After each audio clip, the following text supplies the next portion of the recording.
Hi, everyone. Thank you so much for logging on. It looks like we already have a bunch of you getting on the computer, so I'll just get started so we don't waste any time. My name is Cece Mortar, and I'm the programs manager for the Steamboat Springs Chamber.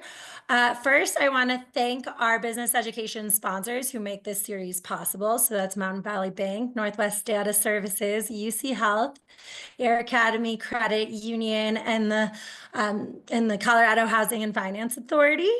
And then next, I just want to go through a few housekeeping items. If you have any questions, we ask that you please put them in the Q&A. And then if you just kind of want to make some commentary, please go ahead and put them in the chat. Josh will be taking questions a couple times throughout, but feel free to put your questions in as you have them so we make sure we get to them. And then I couldn't be more excited to introduce Josh Wormser today. He's a certified business coach that specializes in helping small business owners and executives unlock their full potential. He's a trusted advisor and partners with clients to drive revenue growth, improve employee productivity, optimize time management, enhance communication strategies, and craft effective exit strategies. So together, he helps take businesses from good to great and achieve results faster than when businesses go at it alone. So thank you for being here, Josh. I'll let you kick it off.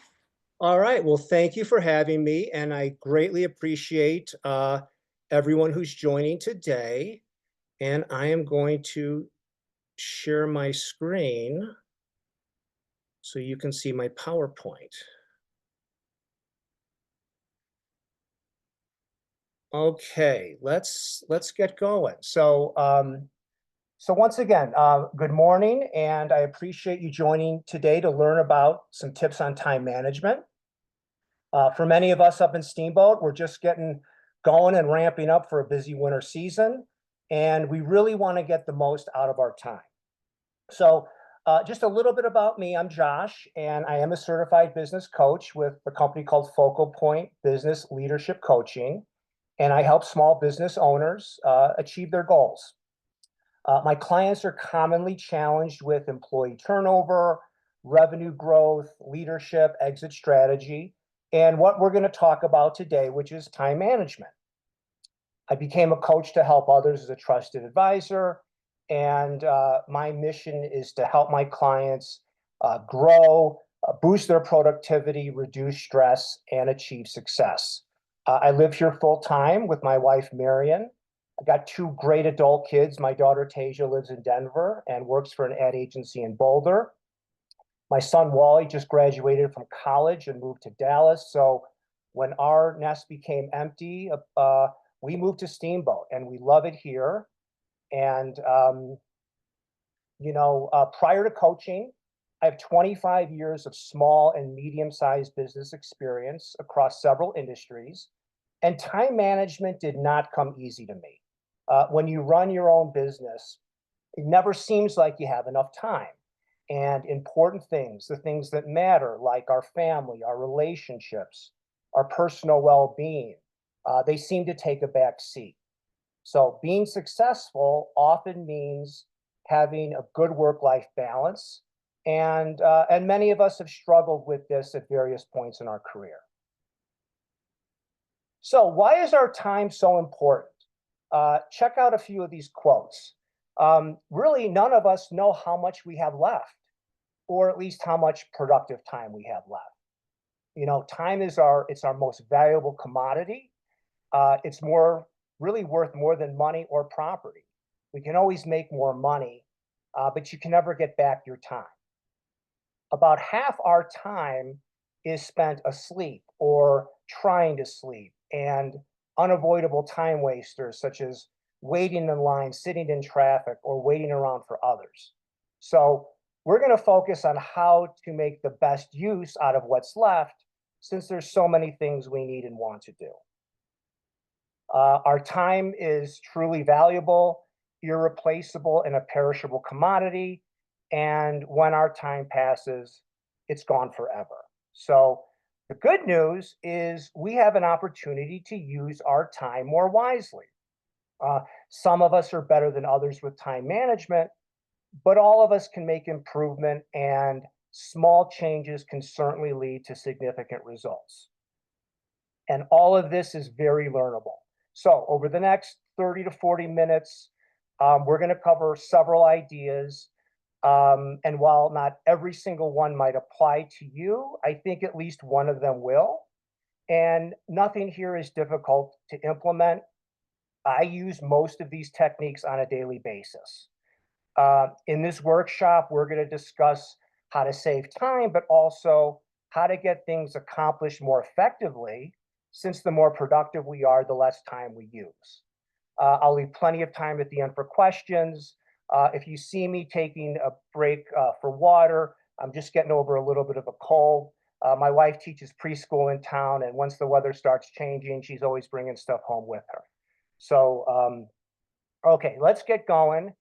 And we're going to start with some rules of time management. And really the focus is on allocation. So as we mentioned, we can't save time. We can't put it somewhere for a rainy day. And the amount of time we have, it doesn't change. We can only allocate time differently, more productively, on more important things.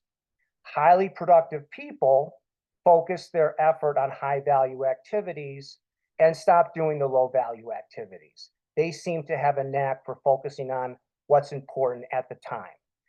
So the first thing I'd like you to consider is how you think about time from this perspective as a valuable, limited resource. Okay, so I mentioned briefly some unavoidable time wasters. So here's some ways that we waste time that we can control. So first, fighting the desire to stare at our phones, scrolling social media, and constantly checking our texts and emails can be a challenge. It's addicting, but it's also distracting, a major drain of our energy, and often produces stress. So we have to stay connected and informed, but we just want to manage how we do it so it doesn't consume us. Not planning ahead, procrastinating. There's other things as well. Failing to delegate. A lot of us could use improvement on some of these areas, which we're going to discuss. And we're going to talk a little bit about multitasking, which is perceived to be a time saver, but actually the opposite of true. So the first thing we're going to go over, when it comes to making positive change in any area, it starts with our mindset. We can be in control and take action, but we have to have the self-awareness and desire to improve and know that we have the capability to make necessary changes. If someone has a growth mindset, they believe they can improve through effort and practice, whereas a fixed mindset limits growth by making you feel stuck or unable to develop new skills. So with the right mindset, you believe in your ability to change, you can overcome setbacks. Challenges are not seen as reasons to quit, but as opportunities to learn and adjust, and it helps us stay consistent. So one concept that I use all the time with clients is something called the victor-victim concept, which is based on the Oz principle. And it defines accountability as a personal choice to take charge of your circumstances. So some of the people we work with or we know consider themselves victims, and they play the part. They have the bends, they blame others, make excuses, have negative views, in denial about their situation, or they never seem to have enough. They always have an excuse for not taking action. They're downers, and they tend to attract other victims. Others are high achievers, and they have nothing to prove. They're proactive. They take responsibility, and good or bad, they own it, holding themselves accountable. They look forward and strive for excellence. These are opportunity seekers. These are the people we want to be and we want to work with. But even the victors can develop negative thoughts and at times feel like victims. All of us can fall below that line. And when we feel like we're slipping, it's important to pull ourselves up, especially if you run a business or others look to you for leadership and guidance. So if you play the role of victim, others are going to follow you down that road. So have the right mindset, and choose to be a victor. If you can align your mindset with your time management goals, you're going to achieve greater productivity, reduce stress, make more meaningful progress towards your personal and professional objectives. So, mindset is very important. Okay, so now that we've got a mindset, the first action that we can take is to set goals and take positive action towards achieving them. Our success is simply defined by achieving our goals, however we define them, and all of us define success differently. We may want more time, more money, better relationships, better fitness, less stress. It doesn't really matter. But before we can strive towards achieving our goals, we have to define them. And the best way to do that is to make each goal a SMART goal. So what does that mean? It means that a goal should be clear and specific. A specific goal has a much greater chance of being accomplished than a general or vague one. The goal should have criteria for measuring progress and success. Quantifying your goals allows you to track your progress and stay motivated. Goals should align with your values. For example, maybe you want more money, but if doing something illegal to make more money is not aligned with your values, it's not a suitable goal. Goals should be realistic. It's okay to have stretch goals as long as you have a belief that you can reach them. Otherwise, you risk not taking the goal seriously or giving your excuse not to reach it. And then the goal should have a deadline or time frame to create a sense of urgency to help prioritize tasks. A time-bound goal helps ensure that you stay focused and motivated to complete it within the set period. Okay, so let's think about one goal you have, and it can be personal, professional, it can be anything. So you write it down in the first person, and then you write it in the present tense as though it's already been achieved. And it should be a positive statement and should have an action verb. And writing it this way is going to bring clarity. It allows us to focus on the end result and to hold ourselves accountable. If we don't have clear and concise goals, these are nothing more than just wishes, all right? So let's go through some examples of what I'm talking about. Maybe we want to lose weight or take a vacation, or we maybe want to grow our business. But what does that mean? Those are vague, wishful thoughts. You know, what if you ate better and exercised for 3 months and, lost 1 pound? Or you took a few days off, but you just sat around and didn't do anything. Or you worked really hard to grow your company and increase your revenue, but you were only able to do so by $500. Are these really achievements you were looking for? Probably not. So turn those wishes into goals. I've increased my revenue by 10% or more by June 15th. I'm going to Hawaii for vacation in 2025. Okay, write them down and keep them close so they're top of mind. Focus on achieving and then visualizing the results. The more your goals are present in your mind, the more they become reality. Through our subconscious mind, our brain closes the gap of where we are compared to where we want to be. And then, as an FYI, writing happens to be much more effective than typing when it comes to stating goals, taking notes, creating lists. It allows for enhanced focus and understanding, improved memory retention, and a better emotional connection. So a study was done about 10 years ago called the Muller and Oppenheimer study, and it followed students in college. And it found that students that were handwriting their notes performed 10 to 15% better on tests compared to students who typed their notes on a laptop. So writing these things down, keeping them close, keeping them top of mind, definitely makes a difference. All right, we're going to move on. Now that we've got our goals, we want to focus our energy on achieving our goals and focusing on the things that matter most, not the tasks that matter less, just because they're easy or convenient. Now, this might be simple, but we can often confuse activity with progress. So, checking off a bunch of unimportant items instead of completing one high priority task is not making progress towards achieving our goals. The Pareto principle, which many of us know as the 80-20 rule, it applies to many areas. And studies confirm that 20% of our actions account for 80% of our results, which further outlines the need to really focus on our important tasks to increase our efficiency. And we can characterize these tasks into 4 areas. The urgent and important. So these priority tasks are important and they're time sensitive. We all know they need to be done, and we should tackle these first. Then we've got the important tasks, but they're not urgent.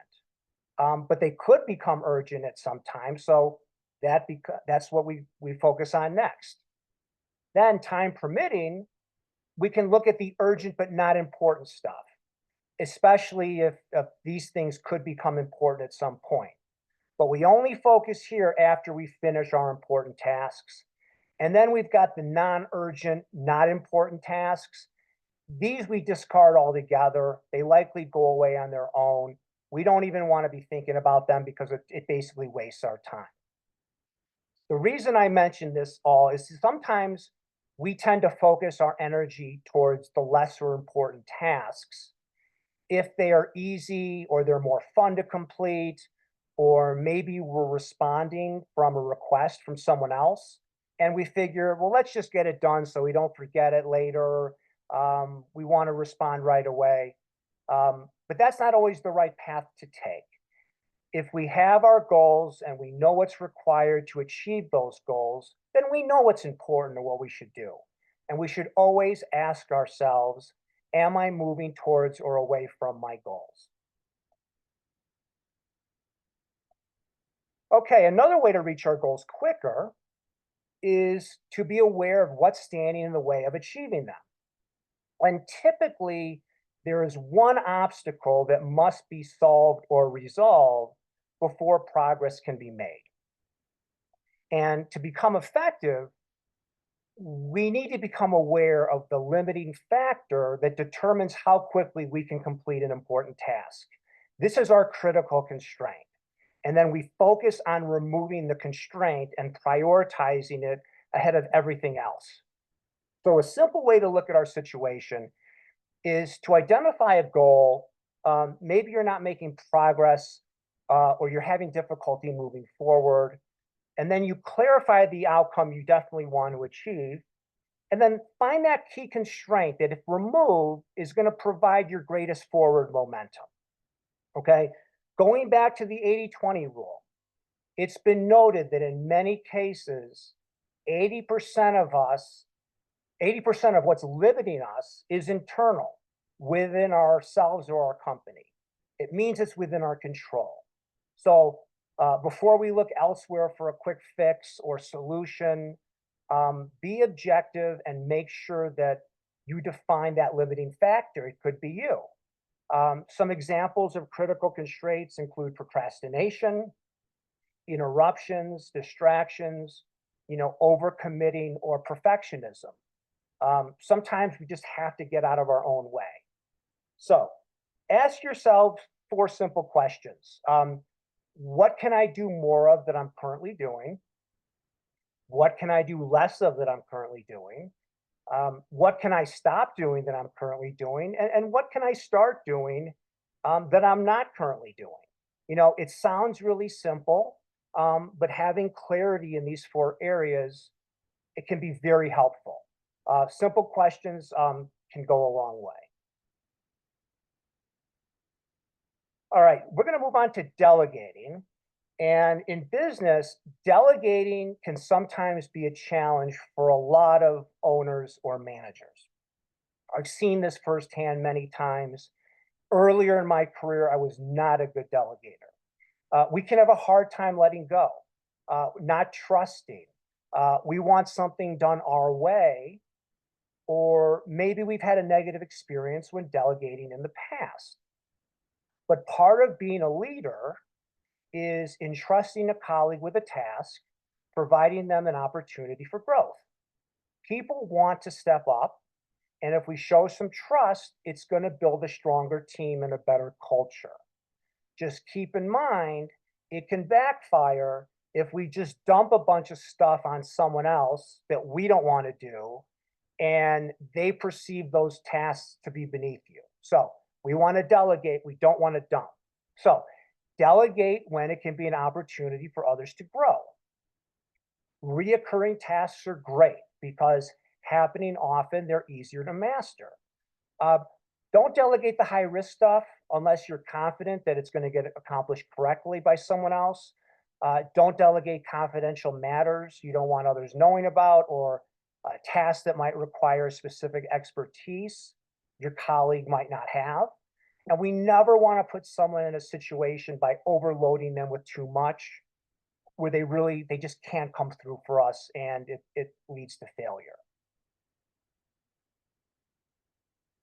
So here are some effective ways to delegate. And really the key is to be a clear communicator. So select the right person and just clearly define what the tasks and expectations should be. Make sure they've got the resources and authority to carry it through. Set clear deadlines. Offer guidance and support, and monitor progress and provide feedback, and recognize and reward accomplishments. If someone does a good job, certainly let them know about it. Now, if you are still having trouble delegating, or if you have managers in your business that are having trouble delegating, another good way of looking at this situation is to consider your hourly rate. So if you work full time and you're earning a six-figure salary, then your hourly rate is at least $50. Are you better off delegating a task to someone earning less, or is that task worth $50 or more per hour?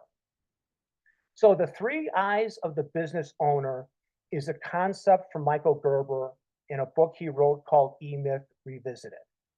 And a business owner or executive can take on three different roles. The first role is looking forward. It's the entrepreneurial role, setting the goals and the vision for the business, and the strategic thinker. Okay, that's looking ahead. The manager role is looking backwards. They're looking at the most recent period, month, quarter, or year, analyzing data to make decisions for the future. That's kind of looking backward.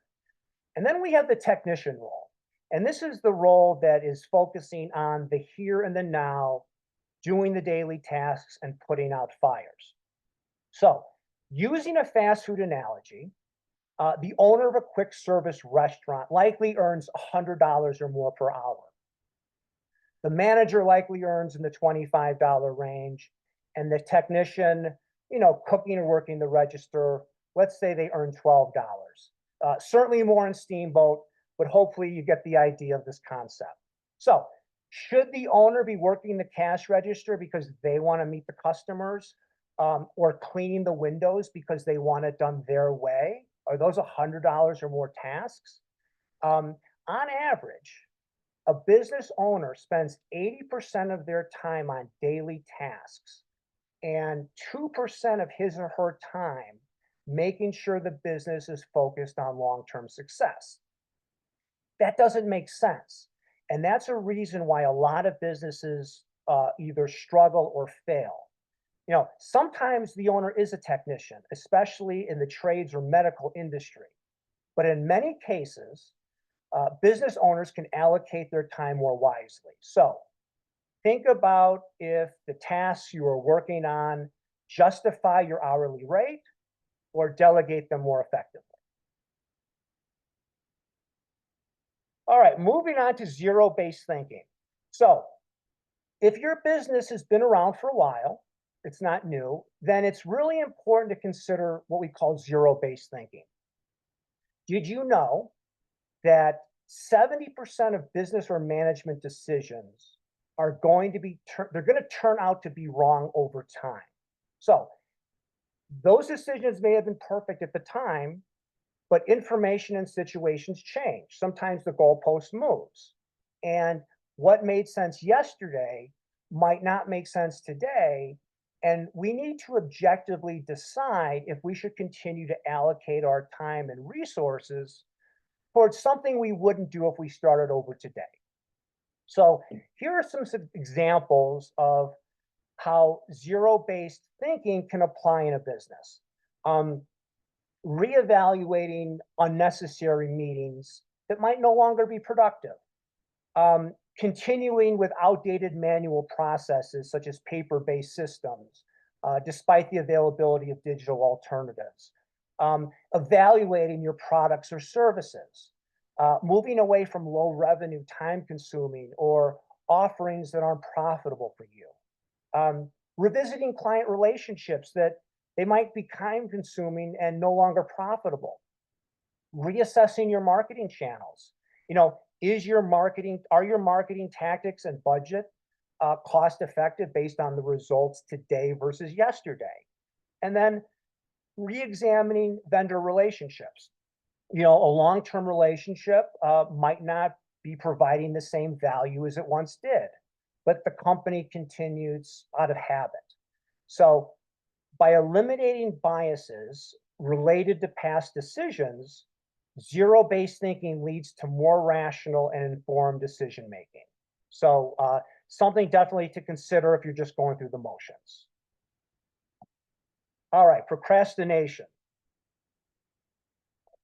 This is one of my favorites.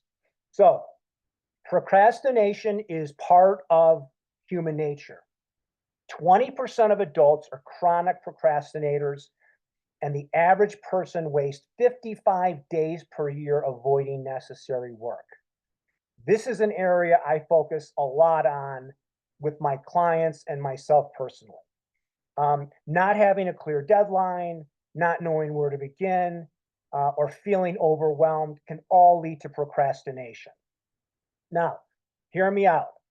Your ability to select your most important task at any given moment, and then to start on that task and get it done quickly and well, will have the greatest impact on your success, more so than any other quality or skill you can develop. If you nurture the habit of setting clear priorities and getting important tasks finished quickly, most of your time management issues are simply going to fade away. So here are some ways to get moving on some of those tough tasks. Eliminate. What are the consequences of not doing the task at all? Maybe it doesn't need to be done in the first place. We talked about delegation. If it's important, ask yourself if it's something that you are or should be responsible for doing. If not, delegate it. Do it now. Postponing an important task that needs to be done only creates feelings of anxiety and stress. So get it done. Ask for advice. A lot of people struggle with asking for help. It could be from a trusted mentor, a supervisor, a colleague, some expert that can give you good insight on where to start and steps for completing a project. Obey the 15-minute rule. To reduce the temptation to procrastinate, each actionable step on a project should take no more than 15 minutes to complete. If it's going to take an hour or 2 hours, then we're going to come up with every reason not to get started. Have clear deadlines. Assign yourself a deadline for projects, milestones, and write them down. Make sure your deadlines are known to others and they're going to hold you accountable. And give yourself a reward. Celebrate the completion of a project milestone, and be happy and reward yourselves for getting things done on time. It produces positive reinforcement and will motivate you towards your goals. Okay, so we've all heard the saying, ready, aim, fire. Often in time management planning, it's better to think ready, fire, aim instead. And this is because a lot of times we aim for the target and then we keep aiming at the target, but we never seem to fire. We get so caught up in the planning that we don't take action. And it's just another form of procrastination. It's better to take that shot and see how close you are to the target and adjust. So, ready. Don't overplan each of your actions. By the time you fire, the target may have moved anyway. Fire. Just take action. Even if you don't hit the bullseye, you're probably still going to hit the target. And then aim. Make new plans based on new information. Readjust your aim based on where you hit the target. We're going to come back to this concept at the end. This is my favorite when it comes to procrastination. The most simple and important step to take daily to prevent procrastination is to eat that frog.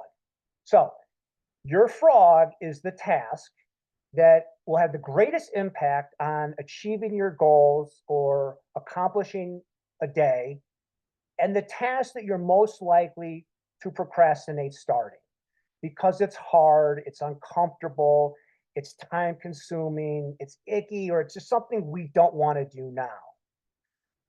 And we stress out about it the whole day. We say, we got to do this, I'll do it at the end of the day. And we're worrying about it all the time. But start your day with the biggest, hardest, and most important task first. It's going to reduce stress.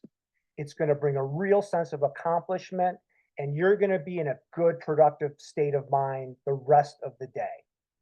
Don't confuse activity with accomplishment and start with the easier tasks. You know, one of the most important decisions you make is your choice on what to do immediately and what to do later. So just eat that frog. And if you have two frogs, eat the ugliest one first. Get the worst thing done first, and you're really gonna really make it's gonna change your whole attitude. All right, the myth of multitasking. So in this day and age, we're always trying to get a lot of things done at once. We're short on time. We're running late. We got to get the kids off to school. We're always in a rush. We think that multitasking is the answer. It's perceived to be efficient. We're pressed for time, and others expect us to be good multitaskers. We're actually given props and compliments if others see us as multitaskers. But the truth is, we're not multitasking at all. At all. Our brain is not designed to complete multiple tasks simultaneously. We can't do it. We make mistakes. What we're really doing is we're rapidly switching between tasks, known as switch tasking. And we're not improving productivity. We're actually reducing our productivity by as much as 40%. The result is longer completion time, more errors, and difficulty refocusing. And when we switch tasks, we're rarely present in the moment. So when I find myself trying to get a lot of things done at once, I end up making mistakes or I forget something. And then I have to go back to it. And then when it gets down to it, I didn't save any time at all. Okay. Instead, we want to be single tasking. So simply focusing on a single task and sticking with it until completion is the way to go. It's going to lead to improved focus and concentration, more productive and higher quality work, increased creativity, and less stress. We can make 50% less errors and be 40% more productive if we single task instead of switch tasking. And a great way to put this into practice is by creating a block schedule. So you first start by thinking of all the tasks and responsibilities that will fill your professional and personal life. Okay. Make sure you take your time and come up with a comprehensive list. Then you want to identify the top 3 to 5 priorities or goals that matter most to you in your business and professional and personal life. And these are the objectives that you want to focus on. And you categorize them into different blocks. For example, meetings or networking or family time or exercise or whatever these blocks may be. Everyone's got their own, personal things that they want to get done. And then using a weekly schedule grid with days and hours, plan time blocks for each category based on your priorities and energy levels. Consider your peak productivity hours. If you're at your best between 9 and 11 a.m., then you schedule your high priority tasks for that time. If you're going to be sluggish right after lunch, then don't schedule tasks that would require you to be more productive for that time. So boundaries have to be set here. If you're a working professional and 9 to 11 is for work-related items, then only work-related tasks should be completed. Similarly, if you block 7 to 9 p.m. for dinner or family time, then you should not be completing work tasks while sitting at the dinner or with your family. Remember now, multitasking is a misnomer. You're not giving your friends, family, or others your undivided attention. It's crucial to respect these boundaries and stick to the schedule. Now, if you anticipate additional tasks um, being added to the schedule last minute, then add a buffer to set aside for some unforeseen items. Remember that this schedule should be flexible, regularly review it, and adjust as needed to optimize your productivity and well-being. So personally, every Sunday, I put together a block schedule Monday through Friday based on my calendar, what I want to get done, when I want to get it done. And then every day, at the end of the day, I review it for the next day. And it's very reassuring and comforting knowing that I've got everything lined up and that I'm going to be allocating my time well.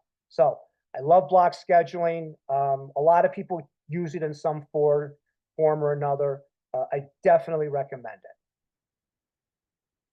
Okay, so here are some ways to increase our productivity and to review some key areas that I've already mentioned. Have clear written goals. The greater clarity we have, the more likely we're going to achieve. Have a plan. Failing to plan is planning to fail. It's going to save a lot of time if you go into the next day with a plan rather than just wing it. Set your priorities and focus on the high value tasks. Don't spend your time on tasks that have no consequences if you don't take action. Once you decide on a task, focus on that task until completion. Manage interruptions, and you can save 80% of the time it takes to complete a task if you refuse to do anything else until that task is complete. When you work all the time you work, and it will double your productivity. So have a sense of urgency and don't waste time. Don't surf the internet. Socialize after work or during breaks. Make your time count. Focus on tasks that match your skill level when possible. Focus on getting better at the most important things you do. If the task is not within your expertise or experience, delegate or outsource it. Bunch your tasks, and you're going to get much better at them and save a lot of time. So pay your bills or all your expenses at once. Focus on emails at certain times only, rather than staring at your inbox and responding immediately to emails, many of which aren't even important. If you have several calls to make them back to back rather than make a call, do something else, make a call. You get some momentum going. Give yourself breaks, a few minutes to stretch your legs, grab a snack, or a quick walk is going to make you feel refreshed and will certainly increase your production. And most importantly, maintain that work-life balance. Put family and social activities on your calendar and avoid ignoring them for work. A healthy balance restores energy, improves productivity, clears your mind, and improves your life. Keep in mind that we want to use our time wisely so we can spend more of it doing the things we love with the people we love. All righty. So where do we begin? I've thrown several things at you pretty quickly. It can seem a little bit overwhelming, but really not difficult at all. all you need is a game plan to get started. And you don't have to be great to start, but you have to start to be great. Ready, fire, aim. Okay. Here are 7 areas where if you can make progress on any single one of them, likely to have an impact for you.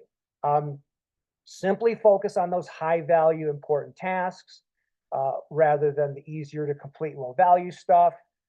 Eliminate those key time wasters you know about, such as social media and spending too much time on email. Have the right mindset. Mindset is everything. Be a victor, not a victim. Set your goals, make a plan. Eat that frog every day, first thing in the morning, and you are going to feel great the rest of the day. Delegate if possible and appropriate, and increase your productivity by putting your plan into a block schedule. So these things are going to make a difference. I hope you found them interesting. And now it's all up to you to take action, have the right mindset, and save some time. So I'm going to stop sharing. And I don't know if anyone has any questions about anything, if I confused anyone, if I went too fast. So for everyone still on the call, please feel free to put questions into the Q&A. Josh, I'll ask you a couple questions because sometimes it takes a little bit of lag time to get the questions in from the audience. Do you have any tools or AI aids or apps that you would suggest to help manage time? Well, you could certainly, I use ChatGPT in my coaching practice. And yes, you can certainly use AI for if there's anything that you're like, if you're in a certain industry, I'm a medical practice owner and I don't have enough time and I want to spend more time with my patients. What are some ways I can, use my time more productively? Yes, it'll spit out a lot of industry specific things, ideas we talked about today. Absolutely. It's a great tool for just, getting resources and some of these concepts I went through today. Okay, awesome. It looks like we've got one in the Q&A, so we can go from there. If daily email is very important and you need to be in constant communication with others, can you recommend how you would adjust your recommendations? Okay, so every industry is different. Every business is different. Every job is different. But what I've learned is a lot of people will just really just stare at their inbox all day long because they're in their inbox, they're in Outlook, they're working through it, and they'll see something pop up and they'll just gravitate towards it. So, some people will say, I'll put a schedule and I'm going to do an email when I get to the office and then right before lunch and right after lunch and at the end of the day. So they're more structured. Other people will just simply, when they have to focus on a task, they'll just shut that part of the screen down. You might be in an industry or business where you have to respond immediately, but honestly, most of us are not. And what we're doing by responding immediately is sometimes setting a false expectation that we're always on call. If someone sends you an email and you're watching TV at night and it shows up on your phone and it's a work email, if you answer right away, people think you work 24 hours a day and you're never going to get a break. So everything's different. Everyone has to kind of approach this at their own way. I just find that if I'm focused on email all the time, then it's easy for me to be working on something and now I'm distracted. And then I got to work. Then I'm not single tasking. I'm trying to do too many things at once. And now I forgot where I was and I got to go back to it. So everyone has to come up with a strategy that works for them. But just don't stare at that screen all day long. It's just going to drain your energy. That's a great answer. What do you suggest for people who have executive dysfunction disabilities like ADHD, especially with procrastination, task switching, single tasking, and block scheduling? Okay, that's a good question. And I actually met someone who works a lot in the neurodivergent space. Um, you know, I honestly don't have a good answer for that one because I'm not as familiar with it. You know, but I know that, you know, trying to stick to a plan, trying to keep your energy focused is really, you know, the best practice. It's easy to get off, you know, off your game. You know, it happens to all of us. Um, but I find that block scheduling really works. You know, even if it's going to the gym, you know, even if it's sometimes it's taking a break for lunch, you know, putting these blocks out there, it gives you a guidance and it really just helps you stay focused. Um, but I don't have a lot of experience, you know, in the neurodivergent space, so I don't want to pretend that I do. Maria, this is maybe something I can follow up on with some of our other businesses too and get you some answers. I'll look into it. So thanks for asking. Yeah, yeah. Um, Another is why is the A in SMART goals aligned with values instead of attainable? You know, I've seen it both ways. Um, you know, it just, you know, I think, you know, sometimes, well, attainable is also, hold on. You know, I've seen it both ways, you know, but I do think it's really important that your goals, you know, align with your vision, you know, for your business, for your company. You know, I do a lot of work with clients where we really focus on clarity. Okay, what do we really want? Who's our ideal customer? You know, what's the product we want to focus on? You know, does this fit with our core competencies, our vision? Um, but I guess it could be either. You know, really the key with the SMART goals to me is to put them in the present tense and to visualize them, thinking about them. It really makes a difference, you know, and just make sure they're measurable. So it's something that you can quantify. You know, all of us at the end of the year, we say, oh, we want to lose a few pounds, right? But what does that mean? It doesn't really mean much. You know, I want to be 150 pounds I am 150 pounds by June 1st. It gets you already there. It gets your mindset working. So, um, but I've seen that acronym change a bit, but I think those areas are what's important.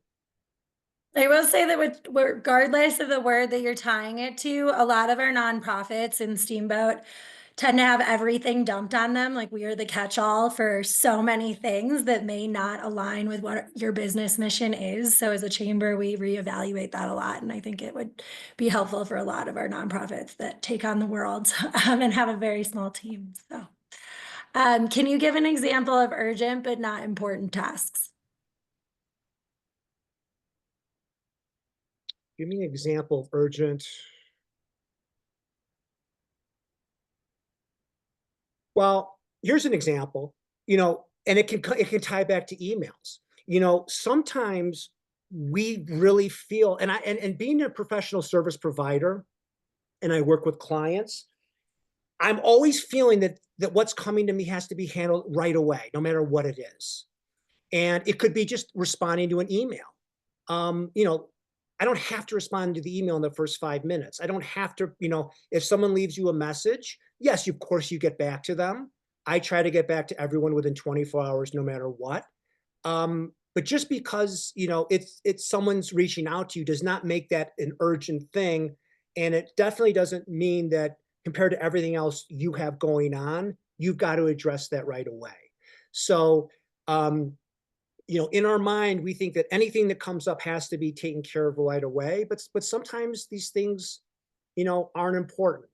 And I could probably think of some. I just right now I can't think of something specific, but you know, things come up all the time, and we just have to just evaluate. You know, are they really something that we need to focus on right now? If we're working on a report for something else, no, that's not. It's not urgent. You know that might be important to someone else, but it's not urgent to us. How do you prevent burnout when making your time as effective as possible? Well, it all comes to work-life balance for me. I was in Chicago. I decided to move to Steamboat because I wanted, I didn't want to be burned out. I wanted to really, I work in a profession where I want to get as much productive work done, and then I want to go to the mountain and have some fun. So it's making sure that we're blocking out time for ourselves, whether it be our family, our fitness, our well-being. I know how hard it is for small businesses. I know there's a lot of struggles here with employee turnover and a lot of things that companies face. But why are we in business? We're in business to have the things so we can appreciate life outside of our business.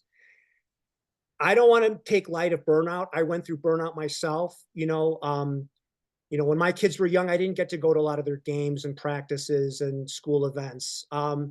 And that kind of flipped with me when I had a parent diagnosed with dementia at 65 years old. I'm like, holy smokes, man. I want balance in my life. I want to make sure I'm not burnt out, because those things weigh on those important to us. And if we're burnt out and we're not happy with our personal life, then likely when we come to work, it's going to affect us negatively. So I block schedule, I stick to it. And when I'm doing something personal, I put my phone away. I don't look at my computer. I stay present and I work my best not to get overwhelmed. That's great. Whenever I try to create a block calendar, I usually become overwhelmed by my list of items to do and become very stressed. This usually causes less productivity. Do you have any advice to better conquer the block calendar? So I have a client and she has the hardest time, she gets overwhelmed very easily. Um, and every time we have a coaching session, we work on that. Um, Part of it is just it's mindset. It's everyone's different. So it's hard to answer that question, but sometimes we put too many things on that schedule. And every once in a while, I'll notice there's something at that schedule and it doesn't get done. So I put it on next week and I don't do it next week and I put it on the following week. And then I realize, did I really even need to do that? Those are maybe time sensitive things, but they're not important. So you keep pushing them off. Um, Maybe create some extra blocks, some extra time in your schedule so it's not back to back to back. Create a little bit of a buffer sometimes helps me. If I got something at 8 and 8:30 at 9 and 9:30 and 10 and it's oh my God, I got so much going on today. How do I get through it? So what I'll try to do is I'll leave breaks in there. I'll just go walk the dog. I'll give myself kind of a reward for getting something done and take 15 minutes off. But it can be overwhelming, and but it's great that you're trying. You know, I've done all kinds of block schedules. I like doing one on a weekly basis and then scaling it back and doing it daily. But I'm always hedging myself and allowing extra time, so I don't feel like I can't keep up. So if something takes me 20 minutes, I give myself 30, and then you feel better, rather than, trying to fit too much in the schedule. Is there, and I don't know if I'm taking this in the right direction for the person that asked, but like earlier you said keep things in like 15-minute intervals because that's how you can check it off. But for the block calendar, does it make sense to maybe not do things in such small intervals, but like focus your time in a bigger block on one project so you're not looking at like 30 things in a very short period of time? Yes, if that works for you. So like I work with someone who they always feel overwhelmed that it's too much to tackle. So with her, this is kind of a strange analogy, but I remember when my kids were just starting to eat solid foods. You've got to cut it up in really small pieces so they can take it, and you can't give them a big steak to eat when they're like 1.5 years old, right? So you make it easy for them. So don't do the whole presentation. Let's say the presentation is going to take 4 hours. Well, don't sit down. Just let's get the title done. And today, right now, in this thing, we're gonna do the right title, and then the next project is gonna do an outline, and we're gonna break this thing down into manageable parts. So it's not something, well, oh my God, I got to do the PowerPoint today, and it's going to take 4 hours, and I don't have 4 hours, so I'm just not going to start. You just Mhm. got to get started, and when you have that, your body, you endure, like you produce so much positive mental energy of accomplishment that it will get you to that next thing. So, a lot of times, um, and I really mean that quote, you don't have to be great. You got to start to be great. You just got to get started and get something done rather than just thinking about it. And that's why I really like Eat That Frog. I know it's kind of funny. Um, I would struggle with that. It's like, oh my God, especially let's say you have to do something important. Like let's say you have to terminate an employee, or you have to give bad news to, a vendor of yours who expects the business that you can't give it to. If you knock those things out, they're never as bad as, when you have to do something hard, often we say, that sucked, but it really wasn't as bad as we thought. So why stress about it for 8 hours? Get it done right away. That's the biggest change that's helped me over the years for procrastination is what's the first thing I got to do? And I want to get it, I want to knock it out. And then everything is easy the rest of the day because you already knocked out the hardest thing. Maria, I think we kind of covered your question about the block hour scheduling, but if you want to expand on it, just go back and put it in here. What do you recommend for folks who find that responding to email right away keeps things from piling up and creating stress? Handling it right away seems more helpful because they are quick and easy and off of the mental load. Good question. I used to work with someone and they had 10,000 emails in their inbox. And I don't know how they manage their life. And even though I'm preaching, don't do email all the time, I am one of those people that doesn't have a lot of emails in my inbox because I don't like things to go to the next day. Um, everyone's different, and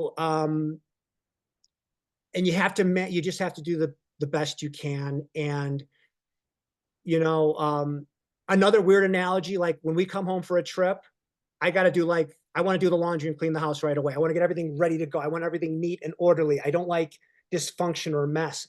And a lot of people are like that with their work and their emails. They can't have it out there. If it's lingering, it's a stressor. So look, if you are that way, then, go back to your emails more than just, several times a day. But just do your best to shut that off if there's something else that you need to be present and focusing on, you know, and and um, and it's something else. I have a client that struggles with that.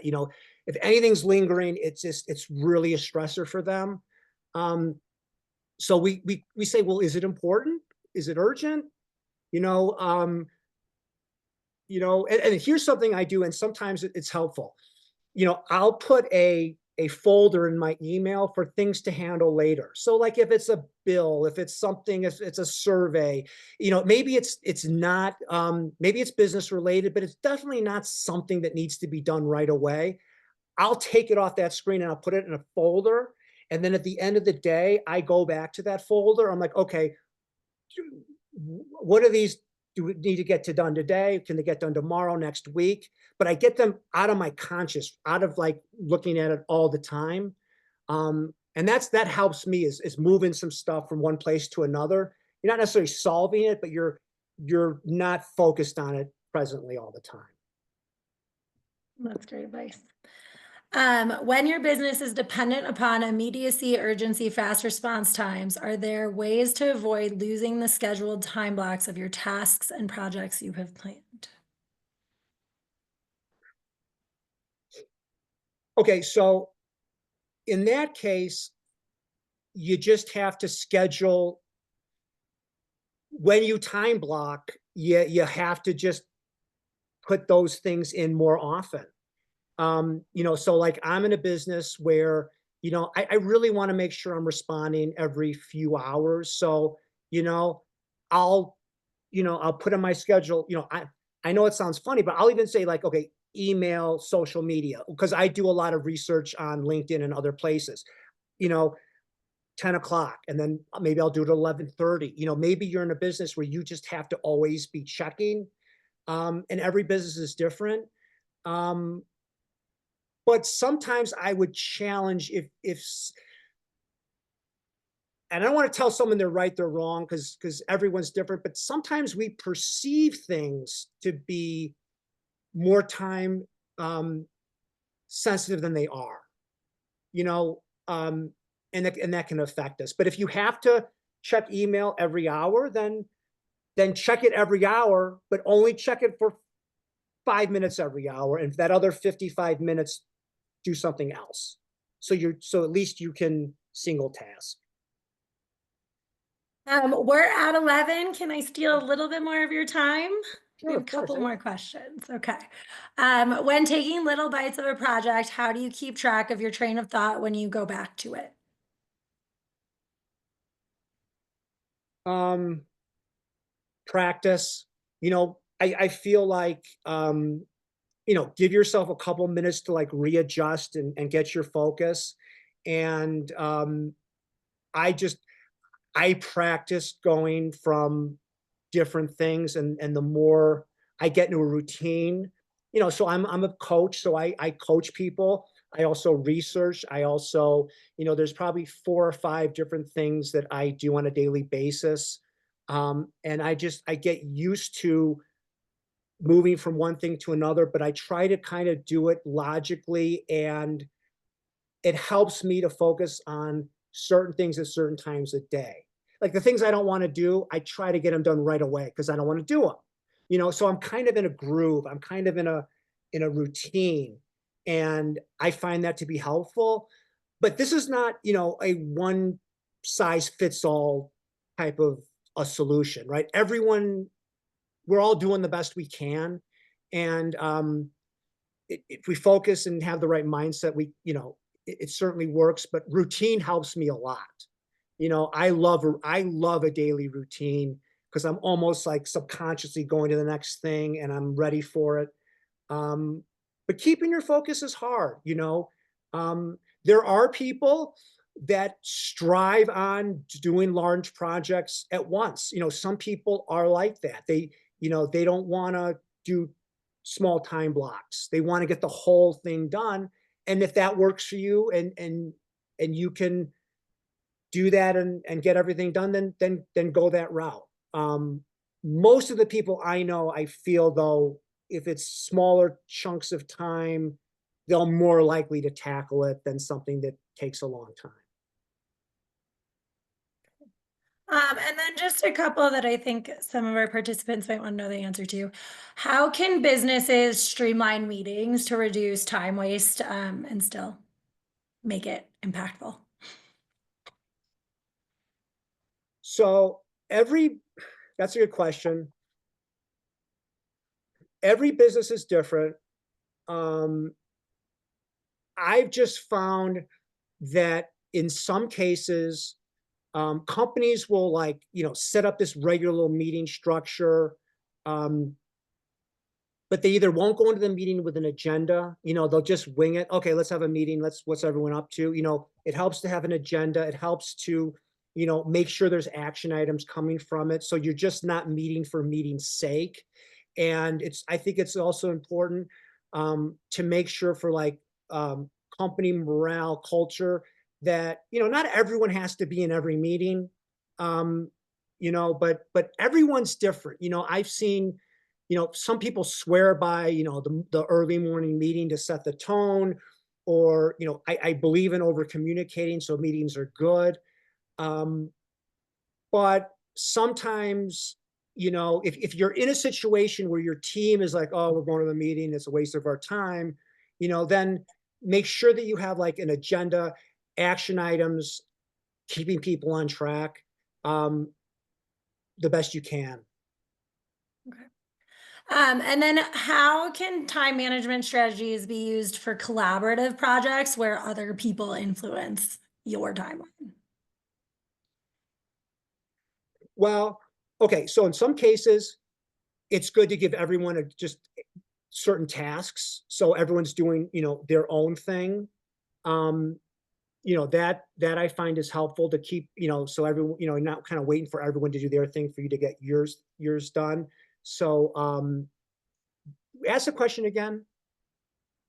Are there time management strategies that you can use for collaborative projects, like where you're working with others and their timeline affects yours?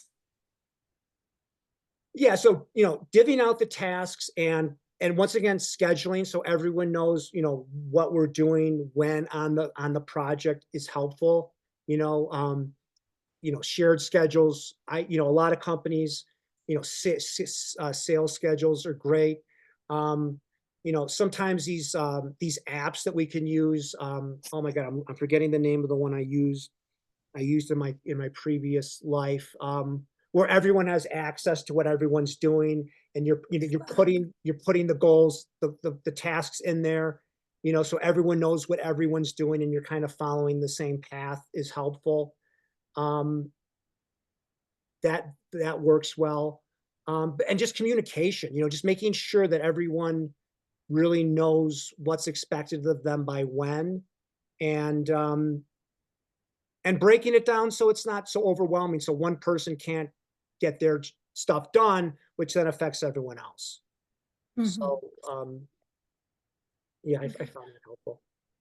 And then just my last question. I know we have a lot of leaders on the call. So how can managers foster better time management with their employees?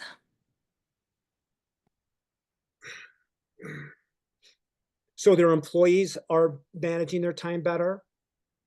Yeah, like how can, if we have like a manager on this call and they're going back to their team, like how can they help their team have some time management strategies and manage their time better? Oh, I think, some of these things that we're talking about can help in other areas, like Eat That Frog. A lot of, you don't have to be a business owner to have tasks that, no one really feels comfortable or wants to do.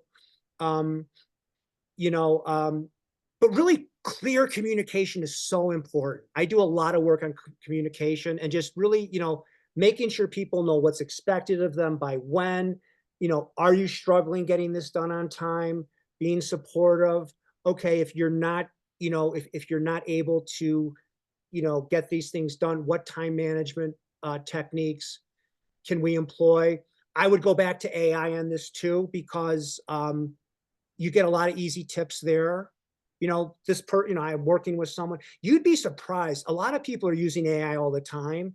But a lot of people would be surprised if you said, okay, I'm a doctor and I'm a radiologist and I have an employee and they're struggling with this and this. What are some techniques? And it will give you a good guideline to go by. But you know, I really think sitting down with people and communicating and finding out what they're, if they're struggling with something or whatnot, and having an open door so they can come to you and say, I need some more time. I need some help. I'm not getting there. Being a good leader is really, making people want to work for you, not because of the paycheck, because they want to work for you, and have open communication. That's great. Thank you, Josh. I will say bye to everybody else on this call. Thank you guys for joining. If you do have any questions that come up after the fact, feel free to send them my way and I can kind of help get to Josh and get you an answer. I'll look in to see if any of our businesses have some insight on the ADHD one too that was brought up earlier. And I'll send out the recording and slides later this afternoon for you. And I know Josh has a survey too, so you'll have his contact through the survey. And yeah, thank you all for joining. Thank you, Josh. That was Thank amazing. you. Everyone have a great fall winter season here. I am a business coach. I want to support our community. If you have any questions about any aspects of your business, you can always reach out to me. You don't have to hire me as a coach. I want to support Steamboat. So, but everyone, I wish you success. I love it here. And, everyone stay safe. I don't want to see you in the orthopedic clinic because you had a ski accident. So be safe. All right, Okay? everyone. Thank you so much. Have a great day. Bye. All right, thank you.